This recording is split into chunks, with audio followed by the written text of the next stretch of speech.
If you've been calling yourself lazy lately, pause. What if you're not lazy? What if you're just depleted and nobody taught you how to recover without guilt?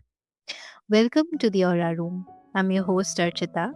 This is your sacred space for soulful conversations, intuitive insights, and the energy practices that help you come back to your inner light. No fluff, just real alignment. Today, we are joined by Samantha Kane, holistic life coach and founder of Roots Wings Wellness. Samantha supports soul led humans in embodying their higher selves through spiritual embodiment, shadow work, and intuitive leadership. Her work is that perfect bridge between mystical and practical. Like, yes, we are talking energy, but we are also talking choices, patterns, and how you actually live this stuff on a Tuesday. Quick note: this conversation is for educational and supportive purposes. It's not medical advice. If you're dealing with serious mental or physical health concerns, loop in a qualified professional too. So, welcome, Samantha. It's an honor to be hosting you today. Oh, thank you so much. I'm very happy to be here. Thanks for having me. Thank you so much for being here. And yes, I'm looking forward to diving into this conversation with you. Yeah. so, yeah, definitely. So, Samantha, let's define it. What's the real difference between laziness and depletion, which is basically the core of this conversation today? Yeah, absolutely. Well, most people aren't really necessarily lazy. I mean, of course, some are, but we picture lazy as like someone laying around, not really doing much, not getting their priorities done, not handling things on their checklist or their to do list. And being lazy just has a really bad rap. Now, of course, there are moments of laziness where we are procrastinating and there are things that we are avoiding, but those moments don't happen as often as we think. They're actually moments of depletion. So when we find ourselves getting tired, or sometimes our body will tell us with signs we're starting to get symptoms of sickness. Well, it'll start with a sore throat or a bad stomach, or something will happen to pull us into awareness and let you know, hey, you need to slow down. You're moving too fast. You're hustling and you're leading yourself into burnout. Um, Maybe you're doing too much right now. Maybe you're overthinking, and so our body always tells us, our body lets us know. And it's really important for us to understand the difference between laziness and depletion. Laziness is just more of avoidance, depletion is more of burnout. You absolutely should rest. Laziness is like avoidance despite having energy. Avoidance is like you could do the thing, but you choose not to. And depletion looks like overwhelm or maybe nervous system dysregulations. Like you want to do something, but you feel stuck or heavy. And it's almost like you physically can't because your emotions or um, something in you is not allowing it. You have like a brain fog or fatigue or irritability or like a numbness or a low resilience. It could be where like decision making feels impossible or rest just doesn't even feel restorative anymore. And so depletion is the body asking for repair, not discipline. And when we have these thoughts where we make ourselves feel guilty almost like, oh, I'm laying around, I'm being lazy. Like, why haven't I done all these things that I need to do? The guilt actually is such an unhealthy mindset to have in these moments. These are actual moments we need to be helping ourselves heal through this moment in time, not getting down on ourselves. So it's important to know the difference so we can allow ourselves grace to get through whatever it is that we need to, and be able to motivate ourselves to return back to center. And there's a ton of ways to do this, but first it's just bringing awareness into knowing the difference between laziness and depletion, which again, it's more likely that you are in moments of depletion than the latter, than the laziness. Hmm. That makes things so much clearer than before now. I mean, what I could get out of this was that laziness is more intentional compared to depression. Am I correct? Yeah, somewhat. That could be true. I mean, laziness is more of like I have all these things to do and I'm just not going to do them. It's actually a choice. And when you think of it from a choice standpoint, if I'm just tired right now, I have to ask myself, I have to think, am I okay? It's okay to be tired. We all get tired. That's just completely normal. But what kind of tired am I? Am I a burnout tired where my energy is depleted and I really do need to um, do use the tools that I know to do to bring myself back into like a reset and recharge and recalibrate my energy? Or am I just being pure lazy? Like I'm just watching too many TV shows, I'm scrolling through social media for way too long, and that is more of a an avoidance where we're just not we're not doing the things that we're supposed to do. We're setting our priorities aside and we are being irresponsible with our time. Yeah, exactly. And like you said, it's very important to, distinguish between the two. And that brings me to the question, what are the most common signs you look for to tell which one it is, especially in high achievers? Sure. Uh, the one of the first ones I would say is chronic burnout. If this is a place where it's like, you have a little bit of energy burning, but then you run out quickly, like you're running on fumes. So, in other words, you're doing a few errands or you're getting some work done, and then all of a sudden you're just burnt out and you get burnt out pretty quickly. And then it happens often. So, then we would say it's chronic, then that would be something to look out for. Then you're just not resting enough or you're not implementing the proper tools for you personally to allow yourself the reset that you need. Um or it could be like a nervous system imbalance where you are running into yourself. You're kind of running yourself in the ground with like cortisol spikes. Maybe you're eating foods and consuming drinks that are just not working for your body. But you've always done it. So you think, well, I've always been a coffee drinker. So that's okay. Well, no, maybe it's not. Maybe we need to look at the coffee. Maybe we need to look at this particular food you always thought was good for you, but you don't feel good after. Everything is connected. So, through everything we ingest, everything we think, everything we speak, everything we do, it's all connected. And we have to look at all the dots that lead up to the output. So, it's input versus output. What am I doing from the moment I wake up? How am I waking up? And then what foods, like how am I nourishing myself, and who do I allow into my life, and where am I placing my energy from the moment I open my eyes to the moment I close my eyes back at night. Everything in between, how we're doing everything, is just as important as what we're actually doing. Oftentimes, it's how we're doing it. I could do the same thing as you, but maybe you're having a better time with it and your life looks way smoother than mine because you're doing it with calmness. You're doing it with intention. You're doing it with peace.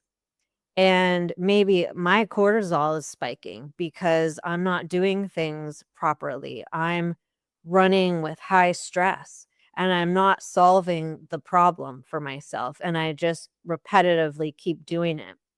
So then when I fall apart at the end of the day, I might call it laziness, but really I'm depleted and I'm not allowing my mind and my body the appropriate time or ways to repair. And that is a detriment to the entirety of our well-being. So when you know the difference, then you can appropriately manage what you need to help yourself improve and feel better, and then your life just looks better all around. Yeah, definitely. And it's fascinating how everything is just so interconnected, like you just said. And I need everyone to hear this because we've been gaslighting ourselves with lazy when it's actually burnout with a better outfit. So it's very important to distinguish between the two. So, Samantha, a lot of us were taught that rest has to be earned, that we have to do a certain amount of things to be able to rest. So, why do you think that is there? I mean, why is this thinking still out there? Don't you think it's a bit old fashioned? Yeah, I agree. And that's why people confuse the two between laziness and depletion. It's because we've had this ever present hustle culture, and we label rest as weakness. And it's not. Rest is recovery. Rest is our recharge. Rest is our recalibration. Rest is highly essential to functioning as a human being and to our overall well-being. It's it's a necessity. It's not a luxury.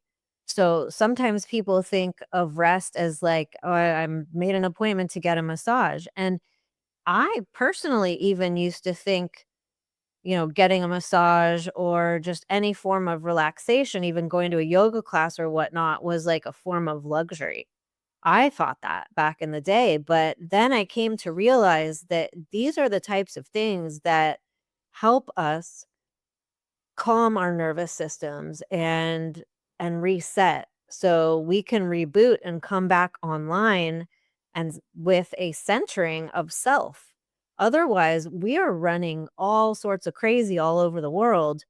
Just in our day to day, we're just not functioning as highly and safely in our own minds and bodies as we could be. And when you're taking yourself for a run like that, it's highly concerning. This is where, when you have too much burnout, when it becomes chronic, when you are not allowing yourself to get the appropriate rest that you need, even in little bits and pieces here and there. Because another problem is, like very typical parents, moms out there, they'll say, well, I don't have time. I don't have time. This feels like a luxury. So that's where you make time. And again, it doesn't necessarily mean that you're getting a massage every month. It just means that whatever format it looks like for you, you have to implement in your life, and not so few and far in between. It has to be as much as possible. Now, I'm not saying you need to carve a big chunk out of your day to do it, but in little micro moments, it's possible.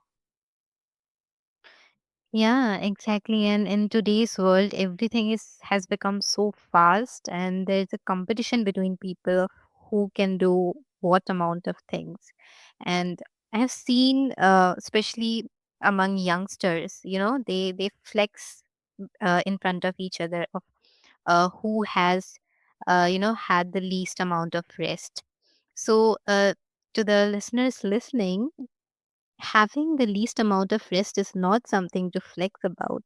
And like Samantha you just said, rest is a necessity, it's not a luxury, and let's not make it one. So, on that note, how do you help someone untangle their worth from their productivity without them feeling like they are falling behind? Slowly, very slowly. In other words, we don't take someone's life that they're used to and then just like shake it up so hard that they don't feel like themselves at all anymore. Any change has to have small shifts. And that's why I like the word micro, because that means just tiny little shifts, tiny movements, tiny replacements into what is possible and what is realistic and practical per person. So, like in my life coaching business, everything is highly curated to each person because everyone's life looks different. But the thing to do is make it in the tiniest shifts possible and try to do things just one little step at a time.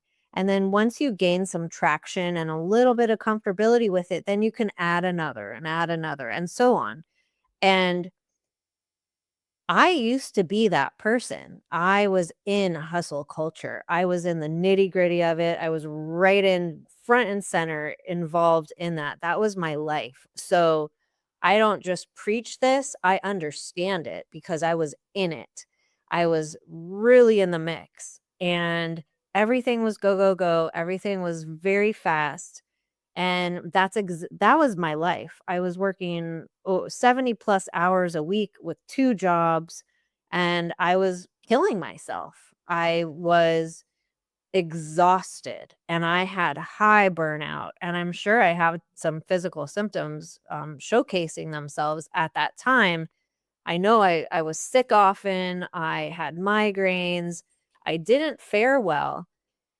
Personally, I was being affected in my body and in my mind. I was highly stressed out, and that's going to play out. You're going to see that happen. So you can't just live in this way for so long. It's just not sustainable. We're not robots. If we were, this wouldn't even be a conversation because humans versus robot, I mean, robots can just go, go, go until, whenever. But for us, it's like we have to have the recharge. Like, think about it this way. We have to sleep at night, right? You can't just stay awake all day, all night, next day, next night, right? If you were to stay up because you had some tragedy happen, and you stayed up for 36 hours or even 48 hours, what would happen to your mind and your body? And then if you consistently did that over time, you are putting such a stress overload on your body that you are going to suffer. You are going to have symptoms. And then over time, the chronic buildup of all that, this is why we see sickness and this is why we see disease come through. It eventually comes through the surface because all the symptoms that happen are for us. They are little signs telling us, slow down, or don't do this. This isn't good for you, personally or in particular. We have to follow our intuition and what our body is telling us because even years ago, I would just ignore the signs. Oh, another migraine, and I'm just used to it. But no, that's not okay. So it's an interesting thing, but it's very important to know that when you're going too fast for too long, it's not sustainable and you need to learn what types of tools can I implement and then integrate as a ritual so that I can live doing the things I want to do, but maybe not at that high performance level so consistently. And lastly, one more thing I just want to be clear on. We can get the things that we need and want to done. So we don't have to worry about that checklist that we have that, oh no, if I don't go fast enough, I'm not going to get it all done. We will, because think of it this way. If you get sick, or if, God forbid, you get a disease, really sick, you won't be able to do the work at all, or at least maybe not at uh, anywhere near the capacity you're doing it. So, if you want to stay healthy in mind, in heart, in spirit, in your body, then you gotta slow it down enough to where you get it done, but you get it done in a sustainable way. Amazing. So, listeners, you heard Samantha. Don't become robots, and yeah, take one step at a time. But this is big because if rest feels unsafe, your nervous system will choose overworking every time, even when it is destroying you, your body, your mind. So take care of that.